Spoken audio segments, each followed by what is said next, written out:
안녕하세요, 박영 목사입니다. 주간 요한책 7번째 시간 함께 나눌 책은 알랭 드 보통의 불안입니다.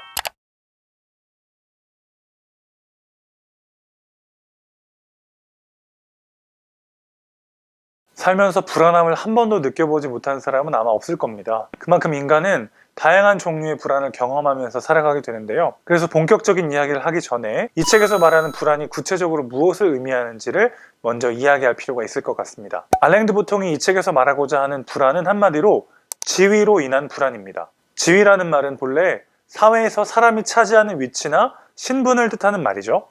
그런데 이 책에서는 세상의 눈으로 본 어떤 사람의 가치나 중요성이라는 의미로 지위라는 표현을 사용합니다. 그러니까 지위로 인한 불안은 결국 세상이 나를 어떤 존재로 판단하고 있는가에 대한 불안을 뜻하는 것이죠. 알랭 드 보통은 다른 사람들이 우리를 어떻게 보느냐가 우리의 자아상을 결정한다고 말하면서 존중받고자 하는 욕구가 충족되지 못할 때 경험하게 되는 불안의 원인과 해법을 5가지씩 소개합니다. 먼저 원인은요, 사랑결핍, 속물근성, 기대, 능력주의, 불확실성입니다. 그리고 해법은 철학, 예술, 정치, 기독교, 보헤미아를 통해서 제시하고 있습니다. 3가지 문장으로 정리해서 이야기 나눠보도록 하겠습니다. 다른 사람들이 나를 어떻게 보느냐가 나의 자아상을 결정한다면 내가 타인에게 존중받을 만한 근거를 가지고 있는지의 여부가 매우 중요해집니다. 그것이 있어야 내가 괜찮은 존재가 되기 때문이죠. 그래서 존중받을 근거가 없다고 느껴지거나 그 근거를 잃어버릴 수 있다는 생각이 들 때 불안을 느끼게 됩니다. 이 경우 불안은 사실 더 존중받고자 하는 욕망의 부산물인 것이죠. 저자는 사랑결핍, 속물근성, 기대, 능력주의, 불확실성이라고 하는 5가지 이유를 들고 있지만 결국 나의 자존의 근거를 타인의 시선에서 찾는 것이 불안의 가장 본질적인 원인이라고 할 수 있습니다. 저자가 소개한 5가지는 이 원인을 강화시켜서 불안을 야기하는 것들이라고 정리할 수 있겠습니다. 하나씩 살펴볼 텐데요. 첫 번째는 사랑결핍입니다. 저자는 우리의 자아상이 바람이 새는 풍선과 같다고 말합니다. 그래서 늘 외부에 사랑이라는 헬륨을 집어넣어 주어야 하고 무시라고 하는 아주 작은 바늘에 매우 취약하다고 말합니다. 남의 관심 때문에 기운이 나고 무시 때문에 상처를 받는 자신을 보면 뭐 이런 터무니없는 일이 있나 싶어가지고 정신이 번쩍 들기도 하지만 그러다가도 동료 한 사람의 인사를 건성으로 하기만 해도 또는 연락을 했는데 아무런 답이 없기만 해도 우리 기분은 시커멓게 멍들어 버린다고 저자는 이야기합니다. 반대로 누가 우리 이름을 기억해주고 과일 바구니라도 보내주면 갑자기 인생이란 살 가치가 있는 것이라고 환희해졌는다고 말합니다. 여러분 공감하시나요? 우리 모두가 사랑에 대한 결핍을 느끼고 있다고 저자는 이야기하고 있는 것이죠.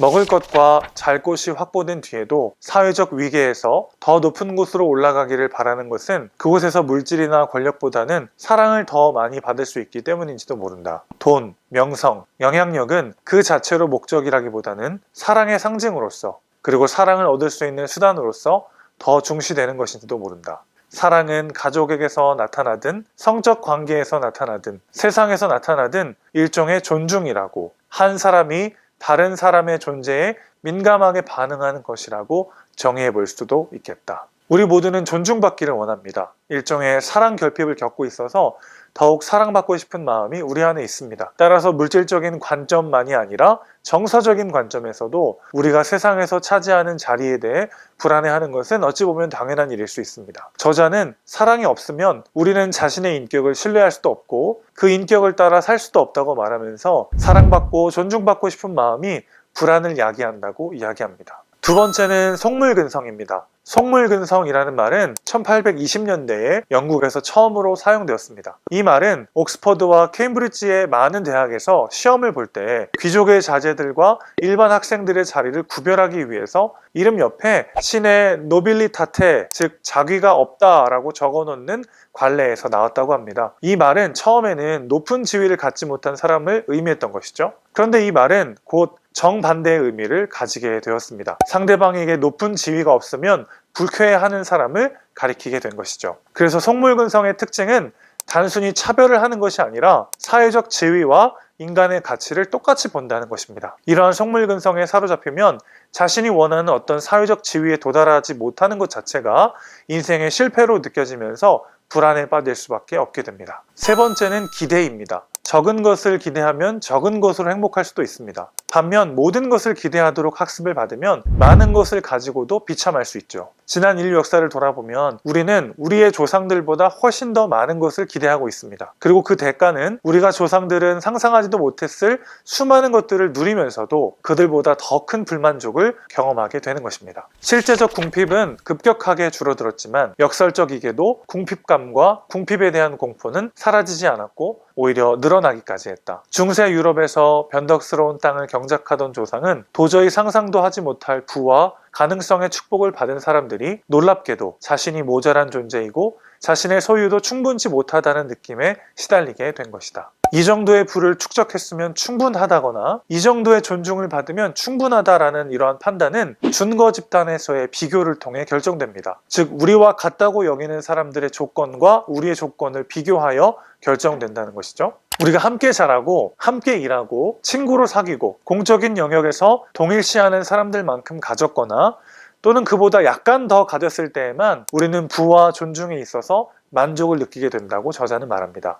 우리가 매일 마주치는 수많은 불평등을 고려할 때 질투의 가장 두드러진 특징은 우리가 모두를 질투하지는 않는다는 사실이라고 할 수 있다. 엄청난 축복을 누리며 살아도 전혀 마음이 쓰이지 않는 사람들이 있는가 하면 우리보다 약간 더 나을 뿐인데도 끔찍한 괴로움에 시달리게 만드는 사람들도 있다. 우리는 우리 자신이 같다고 느끼는 사람들만 질투한다. 우리의 준거 집단에 속한 사람들만 선망한다는 것이다. 가장 견디기 힘든 성공은 가까운 친구들의 성공이다. 네 번째는 능력주의입니다. 능력주의란 개인에게 동일한 기회를 주고 개인의 능력에 따른 공정한 보상을 하는 것을 의미합니다. 능력주의 사회에서 상속이라든지 다른 유리한 조건 없이도 경제적으로 성공한 사람은 과거 아버지에게서 돈과 저택을 물려받았던 귀족은 결코 경험할 수 없었던 개인적 정당성을 확보하게 되죠. 그 사람이 성공으로 인해 받게 되는 보상이 지극히 당연하고 마땅하다는 인정을 받게 되는 것입니다. 그러나 반대로 능력주의 사회에서 누군가가 경제적으로 실패했다는 것은 과거 신분사회에서는 겪을 필요가 없었던 수치심을 맛보게 된다는 사실과 연결됩니다. 능력주의 사회에서는 성공을 거둔 사람이 그럴 만한 자격이 있었다고 보기 때문에 반대로 실패한 사람 역시 그럴 만해서 실패했다고 여겨지기 때문입니다. 능력주의 사회에서 낮은 지위는 이제 안타까운 것이 아니라 그래 마땅한 것처럼 보이게 되었습니다. 능력주의 체제에서는 가난이라고 하는 고통에 수치라고 하는 모욕까지 더해지게 된 것이죠. 이 때문에 우리는 나의 실패와 타인의 시선이 주는 심각한 불안에 시달리게 됩니다. 다섯 번째는 불확실성입니다. 앞선 네 가지가 타인에게 존중받을 만한 요소를 얻기가 어렵기 때문에 우리를 불안하게 한다는 것을 이야기한다면 불확실성은 그것을 얻고 나서도 잃어버리기가 얼마나 쉬운가에 대해서 다루고 있습니다. 변덕스러운 재능은 한동안 우리 손안에 있는 것처럼 보이다가도 아무 말도 없이 사라져버려서 그간의 성공마저 물거품으로 만들곤 합니다. 또 운이라고 하는 것이 내 편일 때도 있지만 내 편이 아닐 때도 있어서 우리를 불안하게 만들기도 하죠. 세계 경제의 침체 속에서 안정적인 직장을 보장받는 것이 점점 더 어려워지고 있습니다. 결국 우리 인생 앞에 끝없이 몰아치는 불확실성은 우리로 하여금 불안이라는 감정을 불러일으킵니다. 불안을 야기시키는 5가지 원인들에 대해서 살펴봤습니다. 우리는 왜 불안을 경험하게 될까요? 더욱 사랑받고 존중받고 싶은 열망 때문일 수 있습니다. 또 물질적 잣대로 내 존재 가치를 규정하는 세상의 기준에 동의하기 때문일 수도 있죠. 그리고 적어도 나와 비슷한 사람들만큼의 물질적 풍요를 누려야 한다는 열망 때문일 수도 있겠습니다. 마지막으로 이 모든 것들을 언제든 사라지게 만들 수 있는 삶의 무작위성이 우리를 불안의 늪으로 빠뜨리기도 합니다. 자, 이러한 불안을 극복할 수 있는 방법은 무엇일까요? 알랭드 보통은 하나의 불안을 다른 불안으로 대체하라고 도전합니다. 불안은 욕망의 노예이기 때문에 이 말은 하나의 욕망을 다른 욕망으로 대체하라는 말과 같은 뜻이 됩니다. 그럼 무슨 욕망을 어떤 욕망과 대체하라는 것일까요? 계속해서 반복해서 말씀드리지만 이 책에 2가지 전제가 있습니다. 이 책에서는 5만 가지 종류의 불안을 다 다루는 것이 아니라 지위에 대한 불안만을 다루고 있습니다. 그리고 저자는 우리가 타자의 판단에 의해 우리의 자아상을 결정한다고 보고 있습니다. 따라서 인간에게는 타인에게 존중과 부러움을 받을 만한 지위를 갖고자 하는 욕망이 있고 이 욕망으로부터 불안이 생겨난다는 것입니다. 따라서 이 욕망을 다른 욕망으로 대체하는 것이 저자가 제시하는 해법의 핵심이라고 할 수 있겠습니다. 이를 위해 저자는 3가지 새로운 욕망을 제시합니다. 첫 번째 욕망은 이성으로의 도피라고 부를 수 있을 것 같습니다. 세속적 기준으로 나를 비난하는 사람들과 맞서기 위해 저자는 철학을 사용하라고 권면합니다. 여기서 철학한다는 것은 단순히 말하자면 감정이 아니라 이성을 사용해서 나 자신을 직시하라는 것입니다. 저자는 감정이라고 하는 것은 그냥 내버려두면 우리를 건강과 미덕으로 이끌어주기도 하지만 방종, 분노, 자멸로 몰고 갈 수도 있다고 말합니다. 그래서 저자는 철학자들이 이성을 이용하여 감정을 적절한 목표로 이끌라고 충고해왔다고 이야기합니다. 우리가 원하는 것이 진정으로 우리에게 필요한 것인지, 우리가 두려워하는 것이 진정으로 무서워할 만한 것인지 이성을 사용하여 자문해 보라는 것이죠. 저자는 타인의 비난 가운데도 오직 진실한 비난만이 우리의 자존심을 흔들어 놓을 수 있다고 주장합니다.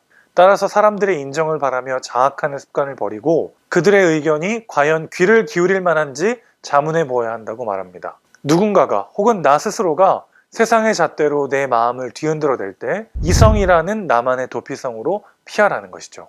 다른 사람들의 생각이 피상적이고 그들의 시야가 편협하다는 것, 그들의 잘못이 수도 없이 많다는 것을 알게 되면 점차 그들의 머릿속에서 무슨 일이 벌어지는지 관심을 갖지 않게 된다. 그러다 보면 다른 사람들의 의견에 많은 가치를 부여하는 것은 그들을 필요 이상으로 존중하는 것임을 알게 된다. 철학적 염세주의의 중요한 모범을 보여준 아르투르 쇼펜하우어의 말이다. 두 번째 욕망은 예술입니다. 철학이 타인의 나에 대한 근거 없는 비난을 무시할 수 있는 힘을 주는 것이라고 한다면 예술은 근거 있는 비난에 대한 위안을 줍니다. 저자는 나보다 뛰어나고 잘 나가는 사람을 만났을 때 갖게 되는 자괴감과 열등감은 예술 작품들이 소개하는 장엄한 자연을 바라보면서 씻어낼 수 있다고 주장합니다. 누군가가 그 사람에 비해 넌 부족하고 모자란 사람이라고 비난할 때 느껴지는 그 사람과의 차이는 광활하고 장엄한 대자연의 크기 앞에 아무것도 아닌 것으로 느껴지게 된다는 것이죠. 사람들 사이에 무슨 차이가 있든 가장 힘센 인간과 커다란 자연 사이의 차이에 비하면 아무것도 아니다. 아주 큰 자연을 보면 두 사람 사이의 차이는 우스울 정도로 작아 보이는 것이다. 광대한 공간에서 시간을 보내다 보면 사회적 위계 내에서 우리가 하찮다는 느낌은 모든 인간이 우주 안에서 하찮다는 느낌 안에 포섭되면서 마음의 위로를 얻게 된다. 또한 예술작품은 누군가의 실패가 오로지 그 사람만의 탓이 아닐 수 있음을 변호합니다. 특히 비극이라는 장르가 대표적이죠. 비극을 본 관객은 훌륭한 삶을 살아가는 일의 어려움 앞에서 슬픔을 느끼고 그 일에서 실패한 사람들 앞에서 겸손해진다. 비극은 죄 지은 자와 죄가 없어 보이는 자 사이에 다리를 놓으려는 시도이며 책임에 대한 통념에 도전하고 인간이 수치를 당한다 해도 자신의 이야기를 할 권리까지 상실하지는 않는다는 점을 존중하면서 그 사실을 심리학적으로 세련되게 표현해낸다. 비극의 주인공들 못지않게 우리 자신의 내부에도 최악의 측면과 최선의 측면이 공존하고 있기 때문에 예기치 못한 상황이 닥치면 우리의 삶 역시도 비극이 될 수 있다는 것을 인지할 때 우리는 누군가의 실패에 대한 냉소적 반응을 자제하게 됩니다. 세 번째 욕망은 저항입니다. 시대가 규정하는 특정 잣대가 절대적이고 불변의 가치가 아니라는 것을 인지하고 저항하여 바꾸고자 하는 욕망이라고 할 수 있겠습니다. 이것을 저자는 정치라는 개념으로 소개합니다. 사회의 목소리 큰 사람들이 선험적 진리로 여기는 견해들이 사실은 상대적인 것이고 연구의 대상이 될 수 있다는 사실을 인식할 때 비로소 정치적 의식이 깨어난다. 그런 견해들은 자신만만하게 주창될 수도 있고 나무나 하늘처럼 존재의 기본 구조에 속한 것처럼 보일 수도 있지만 사실은 어떤 정치적 관점에 따르면 특정한 사람들이 특정한 현실적 또는 심리적 이해관계를 옹호하고자 만든 것이다. 갓 태어난 정치적 정신은 예의와 전통을 벗어버리고 거리낌 없이 반대의 입장에 서서 아이처럼 순수하게 그러나 법정에선 변호사처럼 완강하게 묻는다. 꼭 이래야 하는가? 억압적 상황은 영원한 고통을 겪으라는 자연의 심판으로 여길 수도 있지만 정치적으로 해석하면 변화 가능한 어떤 사회 세력들 탓이라고 생각할 수도 있다. 이렇게 되면 죄책감과 수치감은 이해로, 지위의 더 평등한 분배 방식에 대한 탐구로 바뀔 수도 있다. 저자는 신문과 텔레비전에 주입되어 있는 물질주의, 기업가 정신, 능력주의에 대한 열망은 체제의 키를 쥐고 있는 사람들의 이해관계를 반영한다고 말합니다. 그러면서 모든 시대의 지배적 관념은 늘 지배계급의 관념이며 다수는 이 체제에 의해 생계를 유지한다고 진단합니다. 그래서 저자는 그 체제에 적응하려 애쓰다가 불안을 느끼기보다는 그 체제와 그 체제가 가진 가치 척도 자체에 저항하여 바꾸고자 하는 욕망을 가지라고 도전합니다. 이렇게 저항이라는 욕망에 충실했던 사람들의 대표적인 예가 보헤미아입니다. 그들은 물질 중심적 세상의 가치에 저항하면서 새로운 삶의 가치를 보여주려 했습니다. 부르주아지는 상업적 성공과 공적인 평판에 기초하여 지위를 부여한 반면 보헤미안들에게 무엇보다 중요한 것, 우아한 집이나 옷을 살 수 있는 능력보다 당연히 더 중요했던 것은 세상을 예민하게 받아들일 수 있느냐, 감정의 주요한 저장소인 예술의 관람자나 창조자로서 헌신할 수 있느냐 하는 것이었다. 주류 문화와 갈등하면서도 자신있게 살아가려면 우리의 생활 환경에서 작동하는 가치체계, 그리고 우리가 사교적으로 어울리는 사람들, 우리가 읽고 듣는 것이 중요하다. 바로 이것이 보헤미안들의 시대를 해석하는 통찰이었다고 저자는 말합니다. 알랭 드 보통은 소유와 능력으로 개인의 존재 가치를 규정하는 세상에 주는 불안을 또 다른 욕망을 통해 해결하라고 말합니다. 그런데 이 방식은 불안을 궁극적으로 없애는 것이 아니라 다른 불안으로 대체하는 것이죠. 현 세대를 살아가는 사람들이 추구하는 욕망을 내려놓고 때로는 이성적 사유로, 때로는 예술적 승화로, 때로는 저항으로 새로운 방식의 욕망을 가지라고 말하는 것입니다. 그러나 이 방식은 대체한 욕망이 불러오는 또 다른 불안에 대해서는 답이 되지 못합니다. 철학하기에 시간적으로나 지성적으로 부족한 사람들이라든지, 예술을 즐길 여유조차 없거나 그것을 이해할 눈이 없는 사람들이라든지, 시대적 대세를 거슬러 저항하는 것이 주는 두려움을 이겨낼 힘이 없는 사람들은 대체된 욕망이 불러오는 또 다른 불안을 경험할 수밖에 없습니다. 저자는 기독교가 철학, 예술, 정치, 보헤미아와 같은 방식으로 또 다른 가치체계를 세우고 그것을 추구하는 방식으로 기존의 불안을 극복하게 해준다고 말합니다. 물론 이 주장은 어느 정도 일리가 있습니다. 저자가 제시한 기독교의 죽음, 공동체, 두 도시라고 하는 개념은 인간으로 하여금 현세의 욕망을 멈추고 다른 가치를 추구하게 만들기 충분합니다. 죽음을 직시할 때 그간 그토록 중요했다고 여겼던 것들이 하찮게 보일 수 있습니다. 또 모든 인간이 귀중하다는 인식을 가진 기독교 공동체 안에서 사람들은 평범한 삶을 어둡게 보지 않게 되죠. 또한 눈에 보이는 세속 도시가 전부가 아니며 신의 도시가 존재한다는 가르침은 현세의 실패와 좌절을 경험한 사람들에게 소망을 주기에 충분합니다. 이러한 기독교적 가르침의 유익을 저자는 이렇게 정리합니다. 기독교는 위계의 개념을 없앤 것이 아니라 성공과 실패를 윤리적이고 비물질적인 방식으로 재규정했다. 가난이 선과 공존할 수 있고 초라한 직업이 고귀한 영혼과 공존할 수 있다고 주장한 것이다. 그러나 기독교 신앙이 세상에 주는 유익은 위계 개념을 재규정하는 것 이상을 의미합니다. 기독교가 이성과 예술, 그리고 저항이라는 또 다른 욕망과 다른 점은 그것들을 추구할 힘이 없는 자들까지도 품을 수 있다는 것입니다. 타인의 말에 휘둘리지 않고 합리적이고 이성적으로 사고할 수 있는 지혜를 가지지 못한 사람이라 할지라도 하나님은 그 사람을 귀하게 사용하십니다. 그분은 미련한 자들을 택하셔서 지혜 있는 자들을 부끄럽게 하시며 약한 자들을 택하셔서 강한 자들을 부끄럽게 하심으로 그 어떤 인간도 하나님 앞에서 자랑하지 못하게 하시는 분이시기 때문입니다. 또 부족해 보이고 비참해 보이는 자신의 삶을 예술로 승화시킬 수 있는 눈을 가지지 못한 자들이라든지 주류 세력이나 가치체계에 저항할 힘이 없어서 그저 눌려있는 자들에게 하나님은 그들이야말로 하나님 나라가 임했음을 보여주는 존재들이 될 수 있다고 말씀하십니다. 하나님 나라는 눈먼 자가 눈을 뜨고 포로된 자가 자유케 되는 세상이기 때문입니다. 철학과 예술 그리고 정치는 또 다른 방식으로 승자와 패자를 나누고 패자들에게 불안을 안깁니다. 그러나 기독교는 패배자가 승리자가 되는 위대한 역설을 선포합니다. 알랭 드 보통의 말처럼 기독교는 위계 개념을 없애지 않았습니다. 오히려 그것을 거꾸로 뒤집어 버렸습니다.